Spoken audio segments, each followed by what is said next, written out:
தாவேகா குறித்தான கேள்வி நடிகர் ராதா ரவி கொடுத்த ரியாக்ஷன். பாலக்காடு சாலை கோவிப்புதூர் பகுதியில் தனியார் அரங்கில் கோவை மாவட்ட நடிகர் சங்கத்தின் 10 ஆண்டு கலை விழா, தமிழ்நாடு நாடக மற்றும் நாட்டுப்புற கலைஞர் சங்கத்தின் கோவை மாவட்டத்தின் 2ஆம் ஆண்டு விருது விழா ஆகியவை நடைபெற்றது.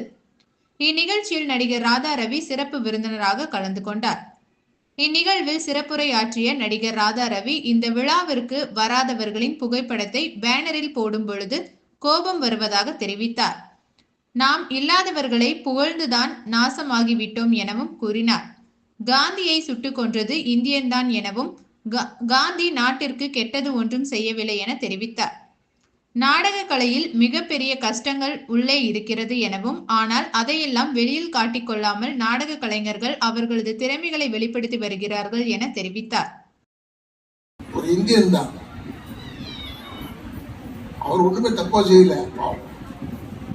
அவர் ஏதோ நாட்டுக்கு நல்லது வரணுமே அவர் பட்னியா இருந்து போராடி இருக்காரு.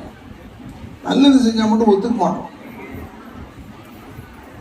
அதெல்லாம் ஒரு உதாரணங்கள் என்று சொல்லி நீங்க இங்க அழைக்கும் போது அனைத்தவர்கள் அழைக்கும் போது நானும் வர வேணான்னு தான் நினைச்சேன். இன்னும் வந்துட்டு கோயம்புத்தூர் நாடக நடிகர் சங்கம் தானே, எனக்கு நடிகர் சங்கத்தோட ரொம்ப தொடர்பு உண்டு. கோயம்புத்தூரோட எனக்கு அவ்வளவா இல்லை.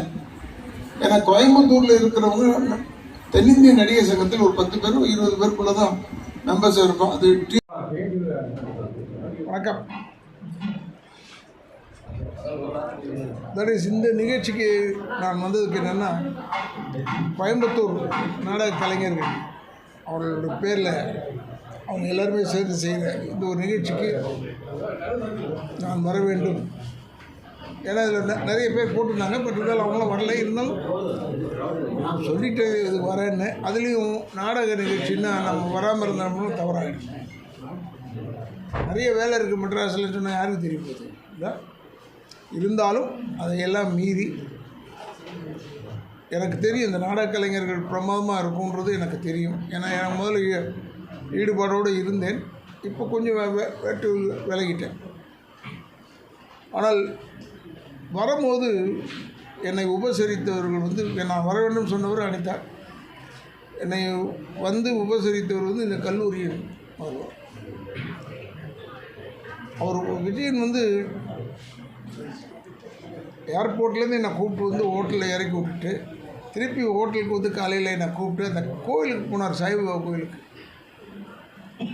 உண்மையிலேயே எனக்கு ரொம்ப பிடித்த விஷயம் அது. ஏன்னா அந்த சாய்பாபா கோயில் வேறு அந்த சிறுதியிலேருந்தே வந்திருந்தார்கள் அந்த கோயிலை கட்டணும்னு. இடத்தின் பிரச்சனை காரணமாக இவர்கிட்ட சொல்ல இவர் இல்லை அந்த செலவு மொத்தத்தையும் நான் எடுத்துக்கிறேன் விட்றான்னு சொல்லிட்டு அங்கே பண்ணியிருக்காங்க அந்த கோயிலுன்னும் போது நான் மிகவும் பெருமைப்படுகிறேன். ஏன்னா வெறும் லாபங்கள் மட்டுமே சம்பாதிக்காமல், ஏன்னா நடத்துகிற காலேஜ் கஸ்தூரி காலேஜ் அது நிறைய டிபார்ட்மெண்ட்ஸ் இருக்குது.